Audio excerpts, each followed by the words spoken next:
The supplement industry will sell you magnesium in capsules, powders, sprays, and oils.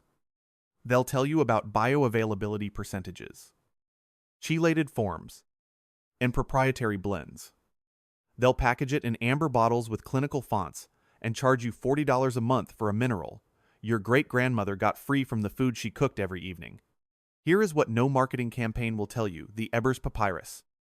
Written in Egypt nearly 3,500 years ago, listed green plant foods as restoratives for the body's vital force.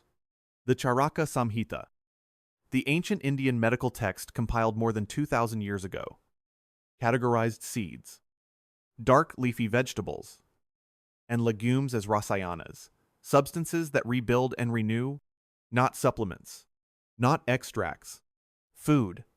Today, we are breaking down 13 magnesium-rich foods drawn from this same ancient lineage, plants that fed empires, crossed trade routes, survived colonial suppression, and still grow in gardens and markets. Today, examined through both the lens of scripture and the lens of peer-reviewed science. Stay with me until number 1. Most people have had it in their kitchen for years without understanding what that tiny seed actually does inside a cell. And pay close attention to number 7, because the story attached to it is not just about nutrition. It's about a man who collapsed alone in the wilderness, and the food that brought him back from the edge of death. The physiological explanation of that moment will change the way you read that passage forever. Number 13. A corn squash. In the agricultural theology of many indigenous North American peoples, the land was not owned, it was in covenant. The three sisters, system corn, beans, and squash grown together in a relationship of mutual service, was not merely farming efficiency, it was an expression of how creation was meant to work. Squash covered and protected the ground with its broad leaves. Corn gave structure. Beans returned nitrogen to the soil. Each element existed in service to the others. That covenant spirit is encoded in the flesh of the squash itself. Acorn squash provides approximately 88 milligrams of magnesium per cooked cup, more than many people realize, alongside potassium, vitamin C, beta-carotene, and slow-digesting carbohydrates that release energy gradually, rather than in a spike and crash. The Aztec, Mississippian, and Haudenosaunee peoples stored winter squash for months after harvest. This was not food they stumbled upon. It was food they selected, and refined over generations to survive cold storage and sustain bodies through seasons when fresh greens were gone. Modern research on resistant starch and glycemic response helps explain what those ancient farmers observed, that this food sustained energy without destabilizing it. Magnesium's role in glucose regulation is not peripheral, it is central. The mineral functions as a cofactor for more than 300 enzymatic reactions, and several of those involve insulin receptor activity. Studies published in the journal Diabetes Care have found an association between higher dietary magnesium intake and improved insulin sensitivity, with results that researchers consider worth exploring further in larger clinical trials. To prepare it properly, cut acorn squash in half lengthwise. Remove the seeds and set them aside, because roasted squash seeds carry their own magnesium load. Brush the cut surface with olive oil. Season with sea salt, a pinch of cinnamon, and smoke with paprika. Roast at 400 degrees Fahrenheit for 40 to 45 minutes, until the flesh yields completely to a fork. Eat from the skin. The slightly caramelized edge, where the flesh meets the rim, concentrates sweetness in a way that needs no sugar added. The winter peoples didn't preserve this crop by accident. They preserved it because they had learned, generation by generation, that the body needs feeding, even when the earth has gone quiet. Number 12. Flaxseed the thread. Flax is one of the most ancient cultivated plants on earth. Archaeologists have found evidence of flax cultivation in the Jordan Valley, dating back 9,000 years. The ancient Egyptians wove it into linen and ate it for strength. Hippocrates prescribed it for mucous membrane inflammation. Hildegard of Bingen, the 12th century German abbess and physician, whose writings on medicinal plants remain studied today, wrote that flax was a food that brought warmth and vitality to the body. This is a plant that clothed civilizations and fed them simultaneously. The Book of Proverbs describes the virtuous woman as one who works with flax. She seeks wool and flax and works with willing hands. Proverbs 31:13. This was not decorative mention. Flax was precious enough to appear in a description of careful, skilled domestic provision. Egyptian physicians used it. Greek physicians documented it. Persian physicians in Avicenna's Canon of Medicine, the 11th century text that served as a primary medical reference across the Islamic world and into Renaissance Europe, recommended linseed preparations for conditions of respiratory congestion and intestinal disorder. The convergence of civilizations on this one small seed is itself a form of evidence. A tablespoon of ground flaxseed provides approximately 27 milligrams of magnesium modest as a single serving, but a consistent daily addition.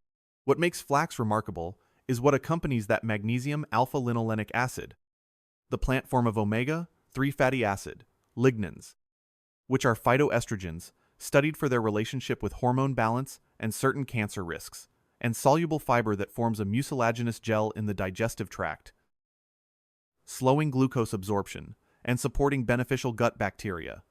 The critical word is ground.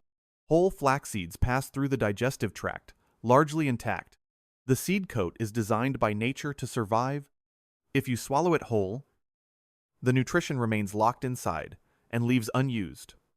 This is not a minor point. It is the difference between eating flax and being nourished by flax. Traditional cultures ground seeds between stones, between hands, between implements worn smooth by generations of use, because they understood, through observation, what nutritional science has since confirmed. Grind flaxseed fresh, or purchase pre-ground and store it sealed in the refrigerator. The oils are delicate and will turn rancid if left at room temperature. Add 1 tablespoon to oatmeal. Stirred in just before eating. Add it to yogurt, to smoothies, to soups. The flavor is mild and slightly nutty, not intrusive, not demanding, just present. A thread that connected clothing, to medicine, to scripture, to survival. Flax has never stopped trying to be part of your table. Number 11. Avocado. For 30 years, this fruit was treated as a nutritional villain. The low-fat dietary movement of the late 20th century convinced entire populations that fat, all fat, regardless of its origin or molecular structure, was the enemy. Avocados, rich in monounsaturated fat, disappeared from diet culture recommendations as if they had committed a crime. Mesoamerican cultures would have found this incomprehensible. The avocado appears in the archaeological record of Mexico and Central America, dating back more than 10,000 years. The Aztecs called it ahuacatel. The Mayan Dresden Codex, one of the few pre-Columbian Mayan texts to survive Spanish destruction, depicts avocado trees as markers of abundance. Spanish chroniclers noted that indigenous peoples ate the fruit daily, spread on corn or eaten alongside beans, in a dietary combination that modern nutritional science would recognize as a complete and mineral-rich meal. 1 medium avocado provides approximately 58 milligrams of magnesium, along with more potassium than a banana, 14 grams of monounsaturated fat, 10 grams of fiber, and significant amounts of folate, vitamin K, and vitamin E. Here is the physiological argument for the combination of magnesium and monounsaturated fat. In the same food, magnesium helps blood vessels relax by competing with calcium at smooth muscle sites. The monounsaturated fat in avocado supports the structural integrity of blood vessel walls. Together, these mechanisms may contribute to cardiovascular function in a way that purely supplemental magnesium cannot replicate. Researchers at Pennsylvania State University published findings suggesting that avocado consumption was associated with reductions in small, dense LDL particles, the type most associated with arterial plaque formation.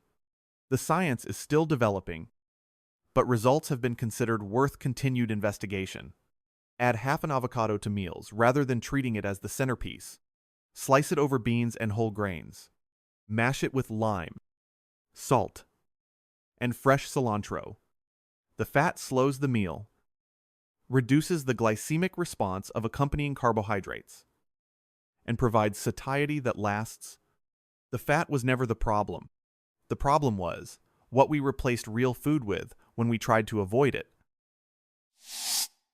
Number 10. Pumpkin seeds. Every autumn, millions of households carve pumpkins. They scoop the seeds out of the interior with their hands, pile them to the side, and throw them away. They keep the decoration. They discard one of the most concentrated sources of magnesium available from whole food. An ounce of raw pumpkin seeds, about a small handful, provides approximately 150 milligrams of magnesium. That is roughly 35% of the recommended daily intake in a serving that weighs less than 30 grams and fits in a cupped palm. No other commonly available food delivers this density, at this quantity. The ancient Aztecs did not discard them. Archaeological evidence from sites in Mexico indicates pumpkin seed consumption dating back more than 7,000 years. The seeds appear in burial offerings, suggesting they were considered worthy of ceremony. In Mesoamerican agricultural practice, the pumpkin was part of the Three Sisters system, alongside corn and beans, grown not as a secondary crop but as a pillar of food sovereignty. In the Benchao Gongmu, the 16th century Chinese compendium of Materia Medica, compiled by Li Shizhen, still considered one of the most comprehensive works in the history of herbalism, cucurbit seeds were documented for their role in supporting parasitic clearance and digestive function. Chinese physicians understood that the seed of the gourd family was not decorative, it was medicinal. The specific compound responsible for some of pumpkin seeds' value beyond magnesium is cucurbitin, a unique amino acid derivative found almost exclusively in this seed family, studied in preliminary research for its effect on prostate tissue and urinary function. Combined with zinc, which pumpkin seeds also carry in significant amount, this makes them particularly discussed in the context of men's hormonal health. Researchers note the evidence is promising, but not yet conclusive from randomized controlled trials. Magnesium in pumpkin seeds supports more than 300 enzymatic reactions, but its role in NMDA receptor regulation in the brain, where it acts as a natural calcium channel blocker, preventing nerve cell overexcitation, is particularly relevant to people who experience anxiety, tension, or poor sleep. The nervous system does not calm on command. It calms when it has the raw material it needs to do so. Eat them raw, or very lightly roasted at temperatures below 170 degrees Fahrenheit. High heat damages delicate fats and reduces the bioactivity of certain compounds. Avoid seeds that have been coated in refined oil, excessive salt, or sugary glazes. A small handful added to oatmeal, scattered over soup, pressed into the crust of bread, or eaten plain is the simplest possible intervention. They were never waste. The culture that threw them away was. Number 9. Cashews. There is a gentleness to the cashew that is not accidental. Among the common tree nuts, cashews are lowest in fiber and highest in starch, which gives them their characteristic soft creaminess. They don't crunch aggressively. They don't demand attention. They simply do their work. An ounce of raw cashews provides approximately 82 milligrams of magnesium, along with copper, manganese, phosphorus, and thiamine. Copper is rarely discussed in nutrition conversations, despite being essential for the synthesis of neurotransmitters, including dopamine, for collagen cross-linking in connective tissue, and for the function of cytochrome C oxidase, the terminal enzyme of the mitochondrial electron transport chain.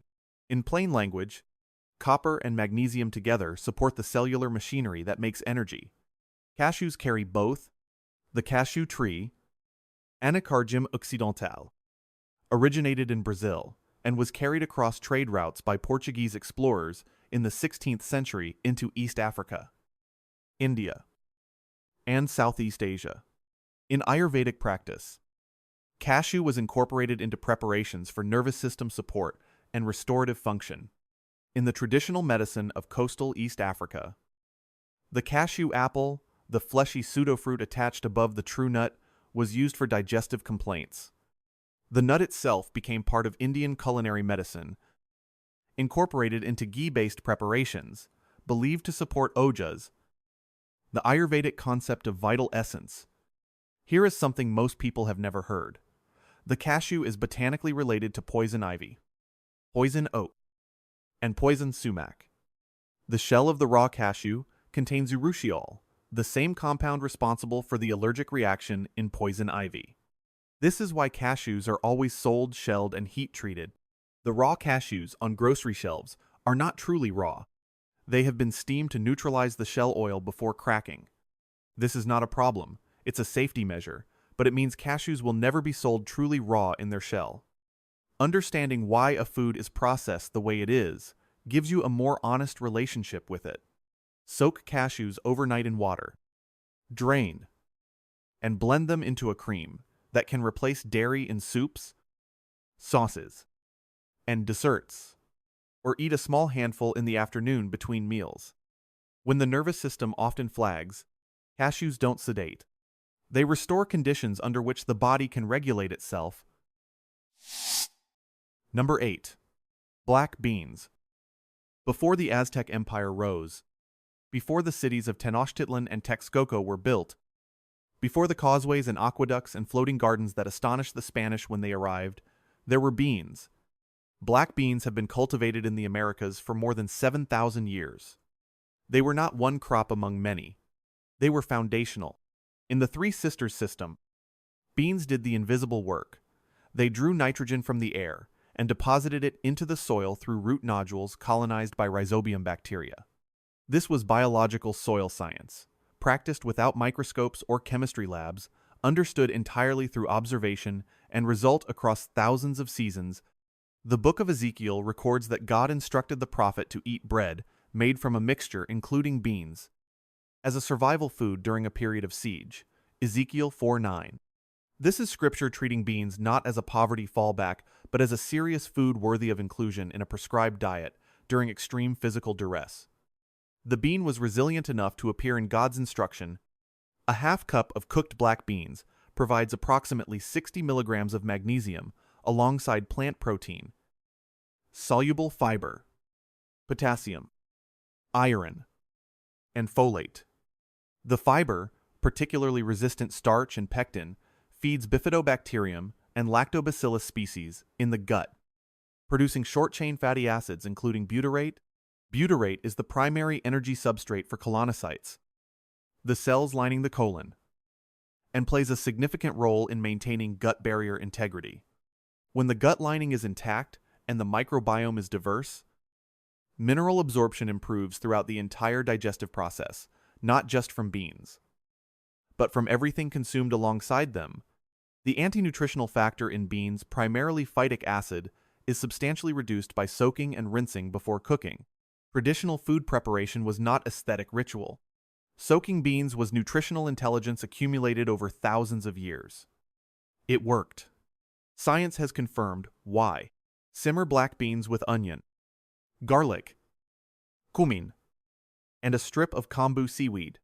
The kombu contributes glutamic acid that softens bean cell walls and further reduces oligosaccharides that cause digestive discomfort. Season with salt. Only at the end of cooking early, salting hardens the bean coat and extends cooking time. Eat them with whole grain, with greens, with roasted vegetables. They built civilizations. They can certainly sustain a body. Number 7. Almonds. This is the entry that changed how I read scripture. The prophet Elijah had just defeated the prophets of Baal on Mount Carmel, a moment of extraordinary public triumph. Then Jezebel sent word that she would have him killed before the next day ended. And Elijah, the man who had called fire from heaven, collapsed. He fled into the wilderness. He lay down under a juniper tree, and he asked to die. "It is enough," he said. "Now, O Lord, take away my life, for I am not better than my fathers." And then he slept. 1 Kings 19:4. What comes next is not dramatic. There is no vision, no voice from the sky, no battle. An angel appears. He touches Elijah and says, "Arise and eat." and there beside Elijah's head was a cake baked on coals, and a jar of water. Elijah ate. He drank. He slept again. The angel came a second time. Arise and eat, because the journey is too great for you. Elijah arose, ate, and drank. And on the strength of that food, he traveled 40 days and 40 nights to Mount Horeb. Now, let's read that not just as theology, but as physiology. Elijah had just run from the peak of Carmel to Jezreel some 17 miles after a full day of ritual confrontation, fire calling, and public ceremony. Then he ran again, terrified, into the Negev. By the time he lay down under that juniper tree, he was almost certainly experiencing severe glycogen depletion, acute electrolyte loss through sweat, adrenal exhaustion from sustained stress hormones, and the kind of cellular energy deficit that makes death seem preferable to continuing. When the body is in that state, the first two things it needs are water and mineral-dense carbohydrates, food that can enter the bloodstream quickly and carry electrolytes directly to the cells. A cake baked on coals. Ancient wilderness bread was typically made from grain, and sometimes nuts, almonds in particular, were a survival food carried by travelers and soldiers throughout the Middle East. Appearing in Genesis, when Jacob sends his sons to Egypt, carrying almonds as a gift of value. Genesis 43:11. Almonds were not a casual snack. They were portable medicine. An ounce of almonds provides approximately 76 milligrams of magnesium. They also carry vitamin E, monounsaturated fat, manganese, and a small but meaningful amount of protein. Magnesium is directly required for the resynthesis of ATP, adenosine triphosphate, the molecule your cells use to do every piece of biological work they perform. Without magnesium, the body cannot regenerate the energy currency it just spent. That is what the angel brought to Elijah. Not a supplement, not a prescription. A cake and water, food that carried what the cells needed to restore the machinery of life. Research published in the Journal of the International Society of Sports Nutrition has examined almond consumption in the context of physical recovery, finding that athletes who consumed almonds showed reduced markers of oxidative stress following exhaustive exercise. The science is still developing, but the pattern is consistent enough to pursue. Here's the preparation detail that matters. Most almonds contain phytic acid, concentrated in their brown skin, which binds to magnesium and reduces absorption. Soaking raw almonds overnight in water, then draining and rinsing, reduces phytic acid significantly. The skin slips off after soaking. You can eat them with the skin for fiber, or peel them for higher mineral bioavailability. Either choice is better than eating them dry and unsprouted from a shelf. The angel didn't offer Elijah a motivational speech. It offered food. There is a kind of ancient wisdom in that simplicity. The body does not need convincing. It needs material. If this kind of ancient knowledge resonates with you, the places where scripture, history, and science converge on the same truth, hit like and subscribe right now, because what's coming in the next 6 entries goes even deeper. Number 6. Quinoa. The Inca called it chia mama, mother of all grains. Though quinoa is technically not a grain at all, it is a seed, botanically related to beets and spinach, from the family Chenopodiaceae. That distinction matters because it explains why quinoa carries a nutritional profile that no cereal grain can match. A half cup of cooked quinoa provides approximately 60 milligrams of magnesium, along with all 9 essential amino acids in proportions that meet the human requirement: iron, phosphorus, manganese, and B vitamins. In the high Andes, where altitude and temperature made conventional crop cultivation difficult, quinoa was what survival looked like. It could grow at elevations above 12,000 feet, where wheat and corn could not survive. It could withstand frost, drought, and poor soil. It was rebuilding food selected by generations of farmers for the specific capacity to sustain human bodies under extreme duress. When the Spanish arrived in the 16th century, they recognized quickly that to weaken a civilization, one approach was to attack its food system. Quinoa cultivation was suppressed in many areas.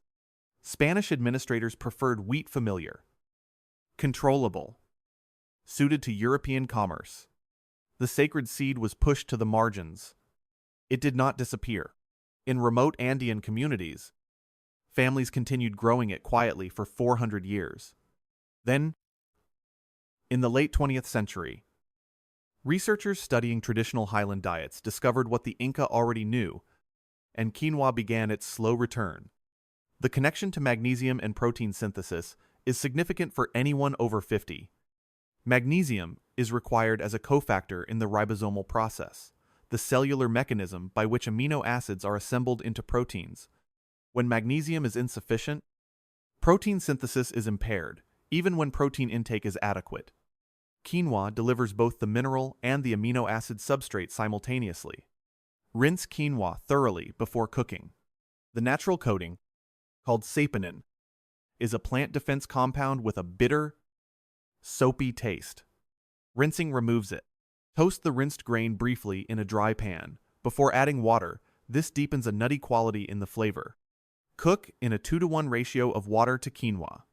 Let it rest covered for 5 minutes after the heat is off.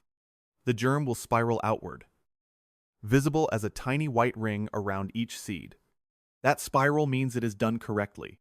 The seed that outlasted an empire, you can cook it in 20 minutes. Number 5. Spinach. Spinach has a complicated nutritional reputation, and most of the complication comes from confusion about oxalates. Oxalic acid is a naturally occurring compound in spinach that binds to certain minerals, calcium, and iron, especially, and reduces their absorption. This has led some people to conclude that spinach is not a reliable mineral source. That conclusion is too broad. For magnesium, the binding effect of oxalate is significantly less pronounced than for calcium. And more importantly, cooking spinach substantially reduces oxalate content. Boiling spinach and discarding the cooking water removes approximately 50% of its oxalate load. Steaming reduces it to a lesser degree. Even sautéing modifies the oxalate matrix enough to improve mineral availability. Cooked spinach provides approximately 78 milligrams of magnesium per half cup, and a half cup of cooked spinach represents roughly 5 cups of raw. Cooking collapses the volume. The mineral concentration becomes quite dense. Arab traders introduced spinach to Europe through the Iberian Peninsula around the 11th century. Spinach appears in Arabic medical texts of the same period.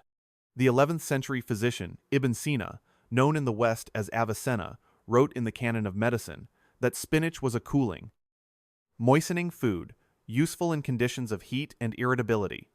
He categorized it among vegetables, with specific effects on bile and the digestive organs. This was clinical observation expressed in a different vocabulary than modern biochemistry, but tracking something real. In Hildegard of Bingen's Physica, written in the 12th century, green foods with deep pigmentation were recommended for people experiencing weakness and fatigue. She did not know what chlorophyll was. She did not know what magnesium was. But she observed that these greens restored something in people who had lost it. The magnesium in spinach supports a compound critical to that restoration: chlorophyll itself. The magnesium atom sits at the center of the chlorophyll molecule. It is what makes chlorophyll green. When you eat spinach, you are eating, among other things, the architecture of photosynthesis. The mineral that captures sunlight in the plant is the same mineral that powers cellular energy in your body. That is not metaphor. That is biochemistry. Sauté spinach in olive oil with 3 cloves of garlic per large bunch. Add a pinch of red pepper flakes and finish with a squeeze of lemon. The acid brightens the mineral taste, and the olive oil adds fat that helps absorb fat-soluble compounds in the leaf. Eat it warm. Let it be a real component of the meal, not an afterthought. Number 4. Swiss chard. Swiss chard does not have a gentle flavor. It tastes of earth and salt, water and iron. It tastes like it belongs to a cook who works with fire and intention, not to someone who opens a bag and eats over a sink. That flavor is information. Dark. Bitter. Minerally greens are bitter for a reason. The compounds that create that character, betalains, Flavonoids. Polyphenols are bioactive. They do things in the body. They have been studied for their relationship with inflammation, blood pressure, and liver function. Cooked Swiss chard provides approximately 75 to 80 milligrams of magnesium per half cup. Similar to spinach, but with a higher proportion of potassium, over 400 milligrams per half cup, which makes it particularly relevant for the magnesium-potassium axis in cardiovascular function. Across the Mediterranean, from Spain through Italy into Greece and Turkey, chard has been a staple of the working table for centuries. It was not the food of courts and feasts. It was the food of people who worked with their bodies and needed greens that sustained. The Ottoman medical tradition incorporated chard into preparations for blood support. The ancient Greeks ate it as beet leaves. The species is closely related and associated its consumption with cooling excess heat in the body. Here is something counterintuitive about preparation. The stems require different treatment than the leaves. The stems of Swiss chard are often discarded because they are fibrous and take longer to soften, but the stems are worth keeping. Chop them into half-inch pieces and begin cooking them first 3 to 4 minutes in oil over medium heat before adding the leaves. The leaves will wilt and soften in 2 minutes. Cook them together briefly at the end. The stems carry their own mineral load and their own texture that, when properly handled, adds something satisfying to the dish. Never boil chard. Saute it. The water that would leach out into boiling liquid is carrying minerals with it. Keep them in the pan. Number 3. Edamame. In the Okinawan food tradition, one of the 5 so-called blue zones of exceptional human longevity, the dietary pattern includes consistent consumption of legumes, particularly soybeans in their various forms. Okinawa in the mid-20th century had among the highest rates of centenarians on Earth. Researchers studying these populations have consistently noted not one single miracle food, but a pattern plant-heavy, mineral-rich, processed food sparse. Edamame, the young green soybean eaten before the pod fully dries, appears within that pattern. A half cup of shelled edamame provides approximately 50 milligrams of magnesium, along with complete plant protein, folate, vitamin Q, and isoflavones, plant compounds with a complex relationship to estrogen metabolism that continues to be studied in the context of postmenopausal bone density and cardiovascular risk. In Japan, the soybean appears in texts as early as the 1st century BCE. Chinese agricultural records reference soybean cultivation dating back approximately 5,000 years. The Japanese and Chinese food traditions that developed around soybeans, including miso, etofu, tempeh, and edamame, represent thousands of years of understanding how to make this legume's nutrition more accessible. Fermentation, sprouting, and young harvest consumption were not trends. They were solutions developed through observation over millennia. The pod matters beyond its contents. Eating edamame in its pod enforces a pace. Each pod must be pressed open. Each mouthful must be worked for. This is ancient food requiring presence and analog slowness built into the eating experience. Satiety signals from the gut require approximately 20 minutes to reach the brain. Food that forces you to eat slowly is food that allows those signals to arrive before you have overeaten. Steam frozen edamame for 4 to 5 minutes. Finish with flaky sea salt and a drizzle of toasted sesame oil. Eat them before a meal. As a mineral primer, the magnesium and protein may support more stable blood glucose during the meal that follows. Number 2. Chia seeds. There is a people in the Copper Canyon region of northern Mexico, the Raramuri, known also as the Tarahumara, who became famous in the late 20th century for something remarkable. They ran. Not occasionally, not competitively in the Western sense.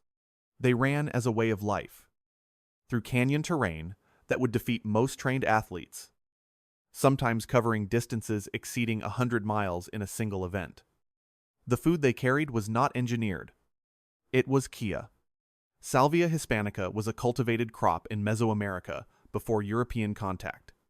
Aztec merchants and warriors carried chia as a travel food compact. Stable. Energy dense.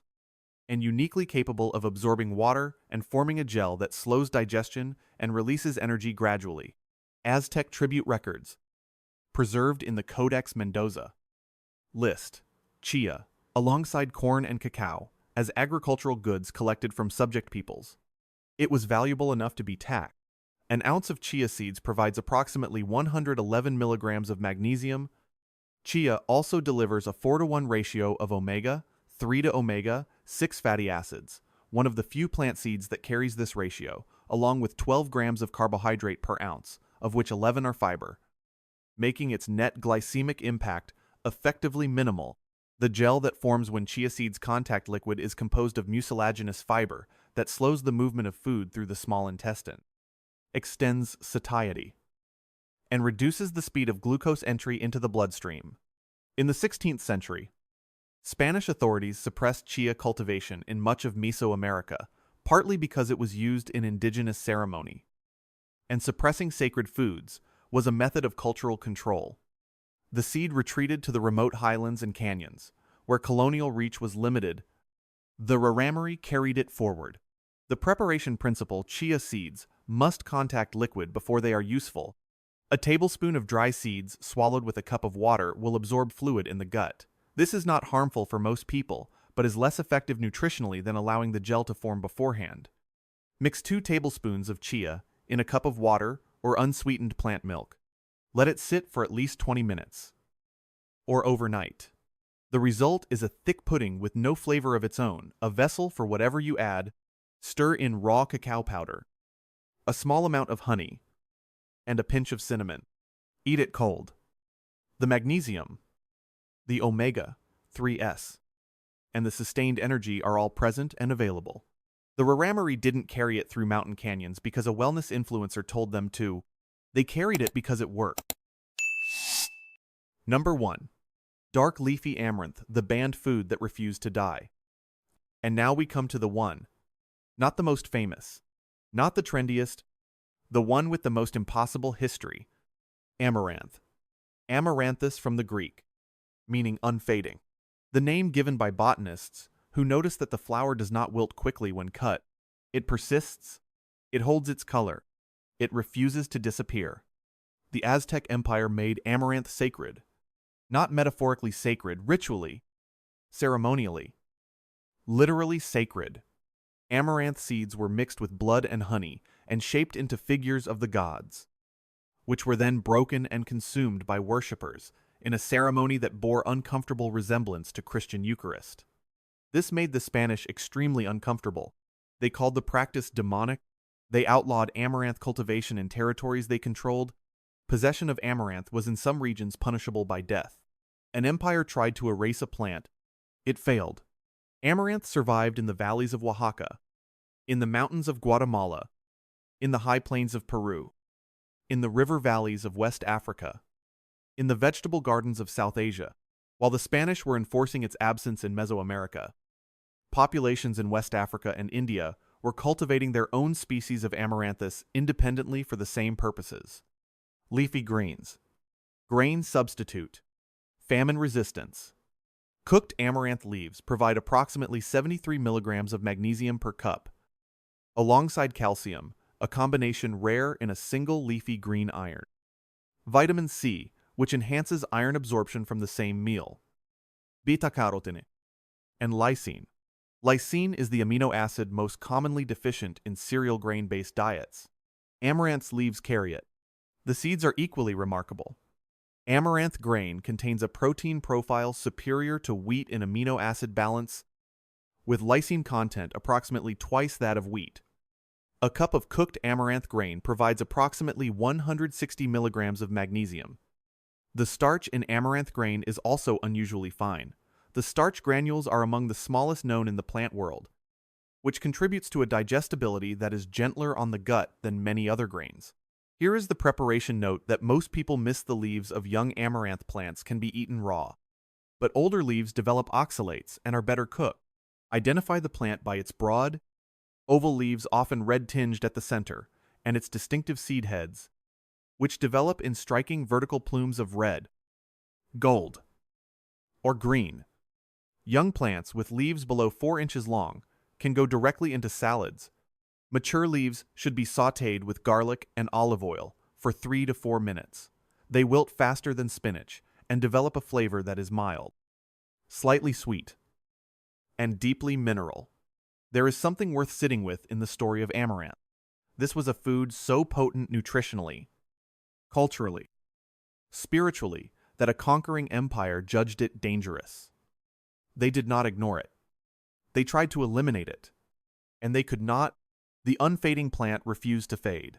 The mineral you are most likely deficient in, the mineral that governs energy, nerve function, muscle relaxation, blood sugar regulation, and sleep quality is available in abundance in a food that colonial powers tried to erase from history. That is not coincidence. That is the shape of what happens when economic systems value control over nourishment. Grow amaranth if you can. It is a prolific, drought-tolerant plant that produces food from both its leaves and its seeds from a single planting. It will grow in poor soil. It will return year after year from self-seeding. It does not require a corporate supply chain. It never needed one.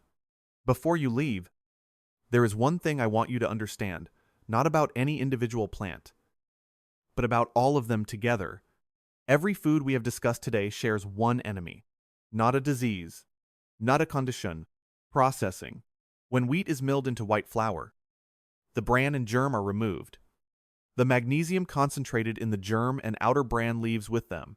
White flour retains approximately 5% of the magnesium present in the whole grain. 5%. The modern world built a food system around a substance from which 95% of a critical mineral has been extracted, and then wondered why people were chronically deficient. When pumpkin seeds are converted into processed snacks, high heat roasting degrades their delicate oils. When spinach is boiled in water and the water discarded, minerals leave with it.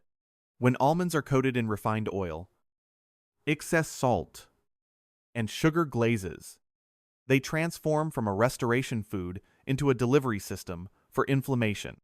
When chia seeds are pressed into sweetened energy bars alongside glucose syrup and artificial flavoring, the fiber matrix that makes them valuable is partially disrupted by the surrounding chemistry of what it travels with. The processing is the problem, not the food. This is the principle that runs through every entry in this list. What ancient civilizations ate was whole. What the modern food system sells us is a reconstruction, a performance of food, designed to be convenient, shelf-stable, and profitable, but stripped of the biological complexity that made the original thing nourishing. The Aztec did not take magnesium supplements. They ate amaranth and chia and pumpkin seeds, in whole, minimally processed. In the context of complete meals, the Egyptian ate whole milled grain, dark leafy greens, seeds, and legumes. The Okinawan ate edamame in the pod, beside fermented soy and sea vegetables. The Remori ran 100 miles on chia and water. None of them were confused about what food was for.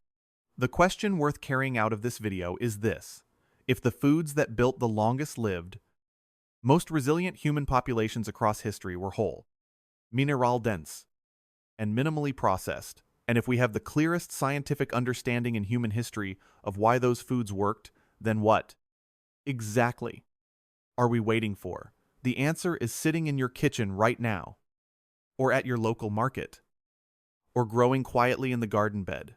You walk past every morning. It has always been there.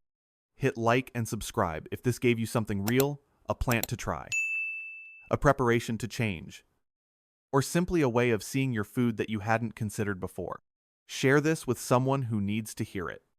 And drop a comment below which of these 13 surprised you most. Which one are you bringing back to your table first?